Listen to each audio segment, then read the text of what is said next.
अस्सलामुअलैकुम वरहमतुल्लाहि वबरकातुहू। मैं हूं आपका दोस्त नईम।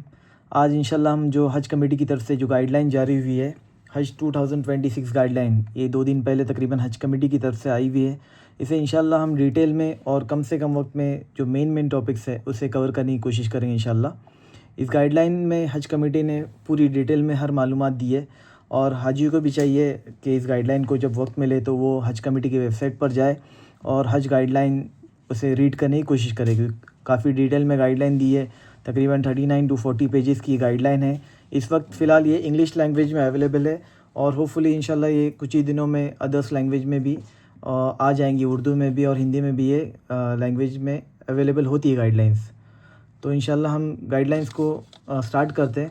और ये बात भी बता दूं कि हज 2026 की जो आखिरी तारीख है फॉर्म भरने की 31 जुलाई 2025 है और तकरीबन एक हफ़्ता बचा हुआ है, 8 दिन बचे हुए हैं।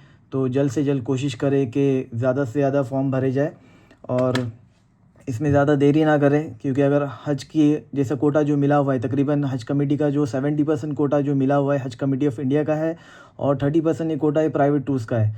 अगर तकरीबन 1,22,000 या 1,25,000 की कुछ रेंज में हाजी होंगे हज कमेटी के पास, अगर ये कोटा फुल हो जाता है तो डेट एक्सटेंड होने की चांस कम है।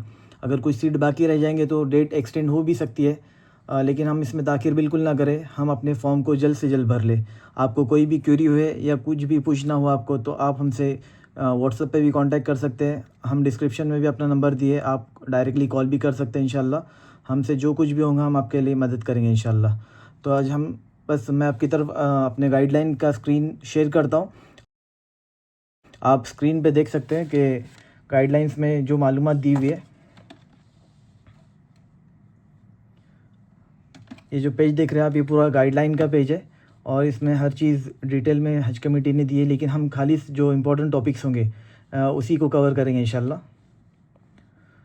फ़र्स्ट ऑफ़ ऑल ओवरव्यू में हम देखेंगे कि यहाँ पर हज कमेटी बता रही है कि जो Indian Muslims are physically and financially, जो मुस्लिम्स फ़िज़िकली और फाइनेंशियली जो कैपेबल है हज के लिए, वही 2026 के लिए फॉर्म भरे। और हमारी इस्लामी शरीयत में भी हम देखते हैं हज तो जिन पर माली फ़र्ज़ियत है, जिन अल्लाह ने माल दिया है, उन्हें सलाहियत दी है, उन्हीं के ऊपर हज फ़र्ज़ है। लेकिन हर बंदे की नीयत होनी चाहिए, कोशिश करनी चाहिए, अल्लाह से मांगते रहना चाहिए। और यहाँ पर हज कमेटी की जो गाइडलाइन में जो मालूमात दी है वही हम आपको बयान करके बता रहे हैं। Pilgrim must be free from illness. जो जाने वाले हाजी है वो ऐसी बीमारियों में मुतासिर ना हो जिसकी वजह से उनका सफ़र पूरा ना हो सके, वो सेहतयाब हो। और अगर बड़ी उम्र के लोग हैं जैसे 65 प्लस के हाजी हैं, उन्होंने ज़रूर कंपेनियन तो अपना साथ में ज़रूर रखना ही है। और उसके बाद जो थर्ड नंबर पे जो पॉइंट देख रहे हैं आप, केस रिज़र्व राइट, यहाँ पर हज कमेटी ने बता दिया है कि सऊदी हुकूमत के पास ये पूरे राइट्स है कि वो हज के मामले में जो कुछ भी तरमीम करना चाहे, कुछ चेंज करना चाहे या बदलाव करना चाहे, पूरे राइट्स उनके पास रहेंगे। यहाँ तक कि कुछ भी कैंसिल करना, कुछ भी अल्लाह ना करे कुछ कैंसिल करने की नौबत आती तो उनके पास पूरे राइट रहेंगे और यहाँ पर हज कमेटी बिल्कुल ज़िम्मेदार इसमें नहीं होंगी। और इसके बाद जो कॉस्ट के बारे में बताया, हज 2026 का जो कॉस्ट होगा, ये इस वक्त अगर कोई भी आपको बोले कि 3,20,000 3,25,000 हो तो आप ये बात ना सुने, क्योंकि हज का फ़ाइनल अमाउंट ये तमाम जैसे रूम बुकिंग से वहाँ के तमाम जो अखराजात है, कॉस्टिंग को टैली किया जाता है, उसके बाद ही ये फ़ाइनल अमाउंट हज कमेटी की तरफ से आपको बताया जाता है।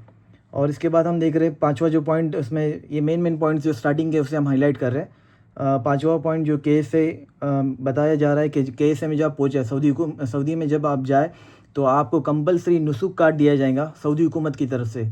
ये नुसुक कार्ड पहनना ये आपके लिए कंपलसरी है। हर हाजी को इसे हर वक्त अपने साथ रखना है। जब भी अपने आप रूम से बाहर निकले, या हरम में हो, मदीना में हो, मक्का में हो या हज के अय्याम में हो, ये नुसुक कार्ड आपको हर वक्त आपके साथ में रखना है। खुदा ना खास्ता अगर नुसुक कार्ड आपके पास नहीं होगा, हमने लास्ट कंटिन्यू 2 साल से देख रहे कि हर वक्त पुलिस बसेस में, स्टेशंस पर, रेलवे स्टेशंस में, हर जगह पुलिस चेकिंग कर रही है और नुसुक कार्ड चेक किए जा रहे हैं। अगर नुसुक कार्ड के बगैर आप पाए गए और तो आपके ऊपर कुछ भी अगर पेनल्टी लगी या चार्जेस लगे तो इसके ज़िम्मेदार आप होंगे, इसमें हज कमेटी का कोई रोल नहीं होगा। उसके बाद हर हाजी को जो भी पिलग्रिम्स हज कमेटी की तरफ से जो फॉर्म भर रहे हैं, उन्हें हज सुविधा ऐप ये डाउनलोड करने की तरगीब दी जा रही है हज कमेटी की तरफ से। और ये काफ़ी बेहतरीन ऐप है जो हज कमेटी ने बनाया हुआ है। 2 साल पहले हज सुविधा ऐप लॉन्च हो चुका है और इसमें हर चीज़ की डिटेल दी जाए, बैगेज से लेकर आपको वहाँ के जो मालूमात होती है, लोकेशन ट्रैकर वगैरह, ये सब इमरजेंसी कुछ भी है तो भी आप हज सुविधा ऐप इस्तेमाल करके हज कमेटी से कांटेक्ट कर सकते हैं।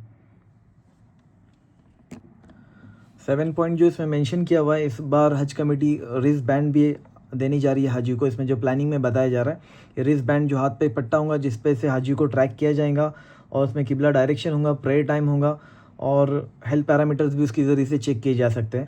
और उसके आगे देख सकते हैं जनरल इन्फॉर्मेशन में जो बातें बताई जा रही है, वहाँ की जो पूरी जिम्मेदारी होती है, यहाँ पर तो हज कमेटी मैनेज करती है हर चीज़, लेकिन वहाँ जाकर CGI जो कॉन्सुलेट जनरल ऑफ इंडिया जिद्दा है, इनके अंडर में वहाँ का अरेंजमेंट होता है, रहना, रूम अरेंजमेंट से लेके वहाँ की ट्रांसपोर्टेशन, ये सब तमाम चीज़ें ये CGI के अंडर में होती है।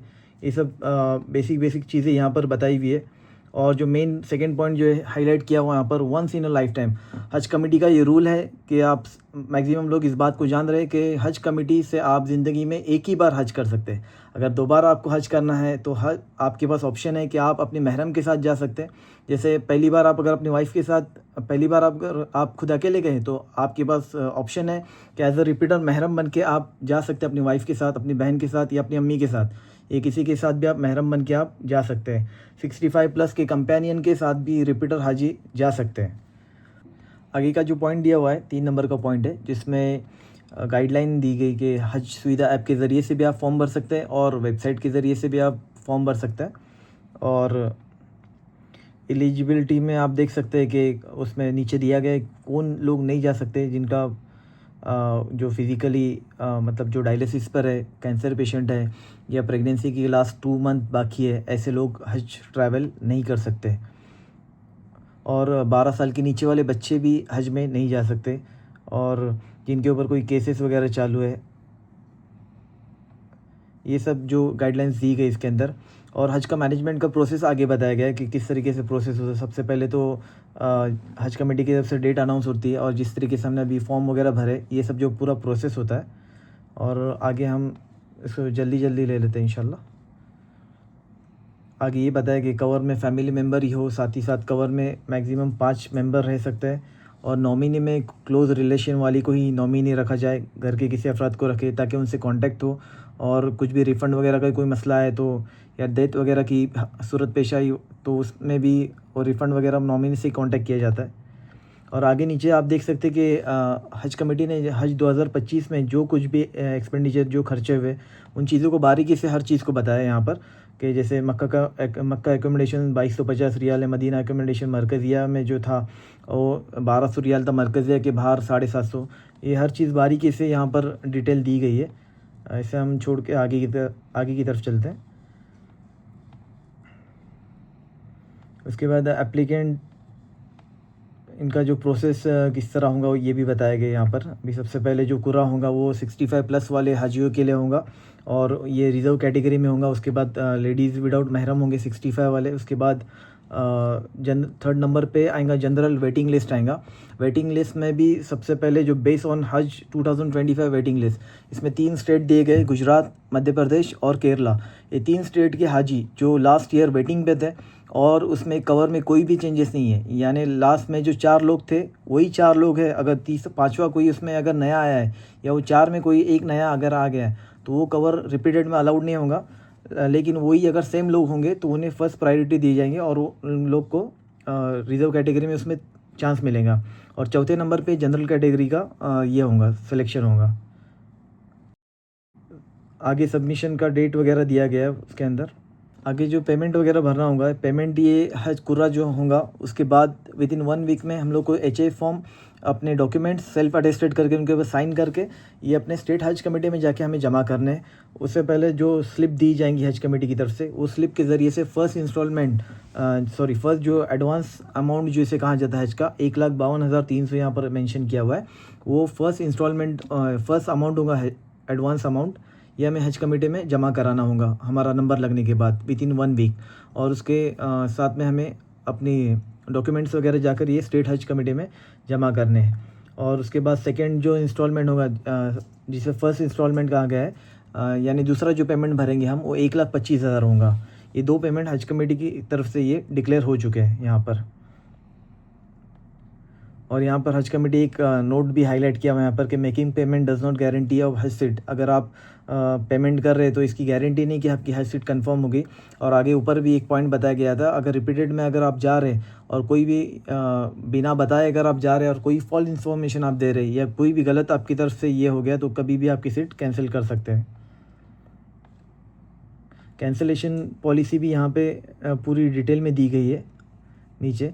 इसके पहले हम देख सकते हैं कि यहाँ पर हज कमेटी एक साफ बातें बता रहे हैं, एकोमोडेशन किस तरीके से होगा वहाँ पर मक्का और मदीना में, और ये बिल्डिंग्स होंगे वहाँ पर, और बिल्डिंग्स में एटलीस्ट 1 बाथरूम, 12 लोगों में 1 बाथरूम होगा, और 1 किचन होगा 30 लोगों के अंदर, और मल्टी स्टोरीज बिल्डिंग होंगे ये, और हर रूम में एसी वगैरह होगा, ये नॉर्मल सब चीज़ें वहाँ पर। हर फ्लोर पे पानी का कूलर होता है, एक हारिस होता है जो खादिम होता है, एक इंटरनेट फैसिलिटी वगैरह अवेलेबल होंगी, बाथरूम में गीज़र्स वगैरह होंगे। और हम लोग देखे लास्ट ईयर के और इसके पहले भी कि हर रूम में हज कमेटी के एक रूम में 4 से 5 लोग होते हैं, किसी में 6 होते हैं। और यहाँ पे हज कमेटी ने बताया कि मैक्सिमम एक रूम में 10 लोग भी हो सकते हैं। ये कंपलसरी नहीं कि सब लोग 10 में होंगे, बल्कि 4-5 के भी रूम अवेलेबल होते हैं, और हो सकता है कि 10 का भी रूम किसी को मिल जाए। हज कमेटी आपको यहाँ पर सिम कार्ड वगैरह भी नहीं देती है, सिम कार्ड हज कमेटी की तरफ से नहीं मिलेगा। एकोमोडेशन जो कुछ भी हज कमेटी की तरफ से होगा इसे आप अपनी मन से चेंज नहीं कर सकते, और इसके अंदर बिल्कुल कोई चेंजेस नहीं होंगे। कुर्बानी के लिए भी अगर आप हज कमेटी से अगर कुर्बानी करते तो आप सेफली रह सकते कि आपकी कुर्बानी सेफली हो जाएगी। वहाँ पर फ्रॉडस्टर होंगे या कोई आपके अननोन लोग आएंगे आपके पास कुर्बानी के लिए, तो आप उनसे बचिए। इसलिए बेहतर और आसान सूरत ये है कि हज कमेटी के पास आप पैसे जमा कराएं, या आप अपने ओन रिस्क पर ये सब कर सकते हैं। मक्का और मदीना की एकोमोडेशन की भी अगर हम बात करें तो मक्का और मदीना में लेडीज़ और जेंट्स के लिए सेपरेट अरेंजमेंट है। लास्ट ईयर हमने देखे कि जो हाजी बड़े एज के थे वो तो अपनी फैमिली के साथ में थे, लेकिन कुछ हमारे पहचान वाले भी थे उसके अंदर के जो यंग थे, और वो हस्बैंड वाइफ लेडीज़ जेंट्स वो लोग सेपरेट रूम्स में थे वहाँ पर। और हम लोग जो भी सफ़र होगा हमारा अजीज़िया में मक्का में जब क़याम होगा तो वहाँ से हमारे लिए बस फैसिलिटीज़ वगैरह ये होंगी। ये 24 घंटे बस फैसिलिटीज़ अवेलेबल रहती। हमारे बिल्डिंग से करीब में बस स्टॉप लगे हुए होते, 1B, 5D, 5A, 11A ऐसे बसेस के स्टॉप्स होते हैं। वहाँ से फुल टाइम बस अवेलेबल होती है। ये बस हमें कुदाई स्टॉप छोड़ती है, और वहाँ से कुदाई से भी आगे बस होती है। दूसरी तरफ भी सफ़ा मरवा की तरफ भी एक बस स्टॉप है, वहाँ से भी अरेंजमेंट होता है आने जाने का। और हज के जब फॉर्म हम सबमिट करेंगे पूरा में हमारा नंबर लगेगा तो एक मेडिकल फिटनेस सर्टिफिकेट अभी हमें जमा कराना होता है, जो गवर्नमेंट ऑफिसर के गवर्नमेंट हॉस्पिटल के ज़रिए से हमें वो लेना होता है। उसके ऊपर हमारे सब ब्लड टेस्ट वगैरह होते हैं, और ये फिटनेस सर्टिफिकेट हमें ऑथराइज गवर्नमेंट से ही लेना होता है। ये हमें जमा कराना होता है फॉर्म में अटेस्टेड के साथ में। और साथ ही साथ आप देख सकते हैं कि फ़्लाइट शेड्यूल वगैरह के बारे में बताया गया है। ये तो सब हम इंशाल्लाह आगे भी इसे कवर करने की कोशिश करेंगे। और बैगेज वगैरह के बारे में जो मालूमात दी गई है इसके अंदर, चेक इन बैगेज ये 2 पीस होंगे, 2 सूटकेस होंगे अप टू 20 kg के। हैंड बैगेज ये 7 kg का अलाउड होगा। इसके बारे में इंशाल्लाह आगे भी आपको डिटेल में इसका वीडियो बनाएंगे इंशाल्लाह। और कैंसिलेशन के बारे में भी मालूमात दी गई, आप देख सकते हैं वीडियो पर कि अप टू 30/9 तक अगर आप कैंसिल कर रहे हैं वहाँ पर तो तकरीबन आपको 5,000 रुपये का पेनल्टी चार्ज होगा, डिडक्शन होगा पर पिलग्रिम। और 1/10/2025 से 15/10/2025 तक अगर आप कैंसिलेशन कर रहे हैं तो तकरीबन 10,000 रुपये की पेनल्टी चार्ज होंगी, यानी डिडक्शन होगा उसके अंदर। आप पूरा देख सकते हैं उसके अंदर डिस्प्ले में। काफ़ी बड़ा ये डिटेल में हर चीज़ डिटेल में दी गई है, ताकि ये पूरा साल का शेड्यूल इसमें मेंशन किया हुआ है। तो अभी इतना डिटेल में हम सोच रहे कि बताने में कोई ये नहीं है, काफ़ी लंबा हो जाएगा वीडियो भी। और इंशाल्लाह आगे भी इसके ताल्लुक़ से हम वीडियो बताते रहेंगे, और आगे के सफ़र के ताल्लुक़ से भी इंशाल्लाह मालूमात देते रहेंगे। और उम्मीद करते हैं हम कुछ शॉर्ट वक्त में आपको बताने की कोशिश की। अगर कोई भी आपको डाउट हो, क्यूरी हो, तो आप हमसे कांटेक्ट कर सकते हैं। डिस्क्रिप्शन में नंबर मौजूद है। आप हो सके तो आपके जो नियर बाय हो उन्हें भी मालूमात के लिए ये वीडियोस शेयर कर सकते हैं। ठीक है। अस्सलाम वालेकुम रहमतुल्लाहि व बरकातहू।